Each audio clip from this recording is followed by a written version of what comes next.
এখন এটা আমাদের দায়িত্ব যে আমরা আমাদের লাভের কিছুটা অংশ মুহাম্মদকে উপহার দেই। কাফেলার মধ্যে কোনো ব্যক্তি মাইসারার এই বক্তব্যের ব্যাপারে কোনো আপত্তি করল না।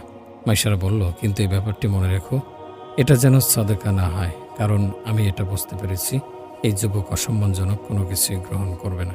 সবাই আনন্দ ও সম্মানের সঙ্গে নবী করিম সাল্লাল্লাহু আলাইহি সাল্লামের খিদমতে উপহার প্রদান করল এবং নবী করিম সাল্লাল্লাহু আলাইহি সাল্লাম সেই উপহার গ্রহণ করে খুশি মনে বাড়ির দিকে চলে গেলেন। কারণ নবী করিম সাল্লাল্লাহু আলাইহি সাল্লামের খাদিজা রাদিয়াল্লাহু আনহার সঙ্গে দেখা করার বা কথা বলার কোনো প্রয়োজন ছিল না।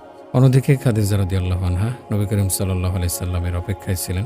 খাদিজা রাদিয়াল্লাহু আনহা অস্থির হয়ে আবারও সেই একই দৃশ্য দেখতে পেলেন। সেই যুবকের সঙ্গে একটি নূর আসছে।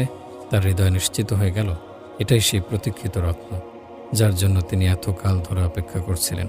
মাইসারা আবেগ এবং উচ্ছ্বাসের সঙ্গে খাদিজা রাদিয়াল্লাহু আনহার নিকটে পৌঁছে গেল। হযরত খাদিজা রাদিয়াল্লাহু আনহা জিজ্ঞাসা করলেন,